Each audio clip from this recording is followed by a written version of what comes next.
Well. Today we are going to be talking about a book that I completely loved. I mean, it was so great to be back into this world and see the characters that we already knew and to meet new ones. And also for me, it was a surprise because I didn't realize that this book was the first in a trilogy that was following A Curse, So Dark and Lonely, which I completely love, by Brigid Kemmerer. And here it's Forging Silver into Stars. It's the first book in the trilogy that is going to revisit the world that we already knew from A Curse, So Dark and Lonely.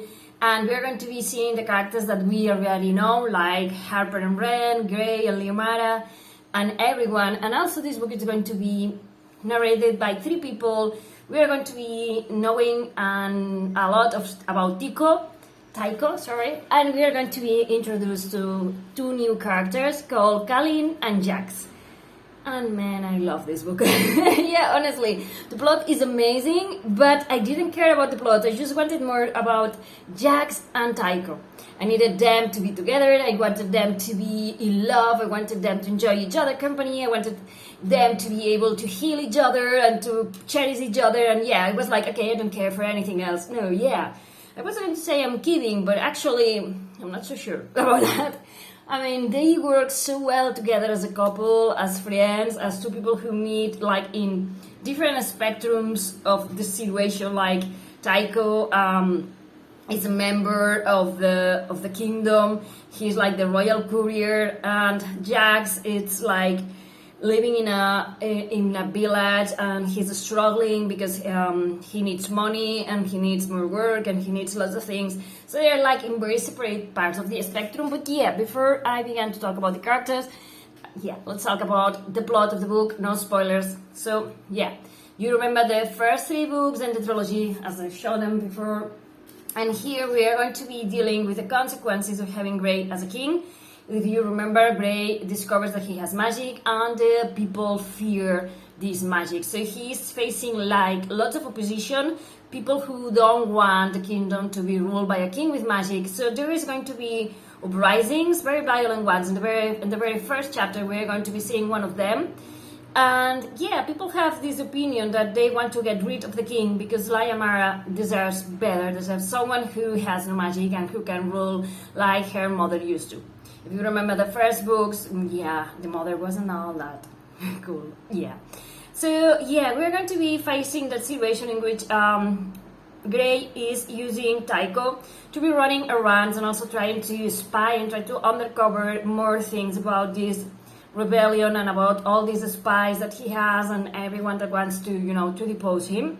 So in one of those errands, Tycho met two friends. One of them is a girl called Callyn, and one of them is a guy called Jax. And I love them to bits, especially I love Jax to bits. Jax is an amputee. He is missing a foot, and he has learned to fend for himself because he has a father, but the father is always like seeing him as something less because of the amputee status or situation that he has going on. I'm not trying to be disrespectful. I mean, I love that Brigid Kemmerer has put different characters with different disabilities, or again, I'm not trying to say it in a disrespectful way. I'm a disabled person myself. Only English is like my third language, and sometimes I don't know how to put into words exactly what I'm thinking, so sorry if I say something. And yeah, as I was saying, I love that Jack is strong despite his situation, and I love that how to explain that he has a father. The father is a drunk. He never treats him with respect, and I love how Jax remains the person that he is. I mean, it will be very easy to turn into a person full of anger about the situation that he's living, about the fact that his father lays hands on him and abuses him, and he has no one to look after him except for Callyn, his friend. But I love that he has learned of a way of being able to move around and work on the forge and, taking care of himself, and that he's a person that when you see him interact with Tycho at the beginning, he's like, you are everything that I am not, and you are like this reminder of everything that I am missing. Like, I could be a soldier, I could have lots of money, I could do whatever. But I'm born into this town because also my father has contracted a debt that I have to pay if I don't want to see ourselves on the street. And I love how he goes from there to actually begin to realize that maybe people who have the things that he doesn't have can be cool and nice to be around. And I love how at the spoiler free again, how at the end the relationship shifts and he knows he's been abused, he's been, belittled, and he knows how these kind of things can affect a person. And I love how he treats Tycho because of all these things, and also because Tycho has trusted him and treated him like an equal. And this is something also that I love coming from Tycho, that when he sees Jax, he always sees him as an equal. He decides that Jax can do anything that he wants to do, so he teaches him how to shoot a bow, how to ride a horse, and to do different things. And I love that, and I love that it's not as easy as, okay, I'm going to do that and I'm able to do that, but also that it takes like this moment to process, I can do that and I will do that. And I love that, and I love the relationship, and I love how easily but not so easily they fall in love, and you're reading it and you are believing that these are two real people falling in love because it's so well written and it's amazing. And yeah, on the other side we have Callyn. Callyn is also in debt. Her parents, her father was a member of the insurrection that wanted to depose King Grey. And so the father is dead and she has to fend for herself and for her sister. And they also in debt. They need to pay taxes or they're going to lose the bakery in which they live and work.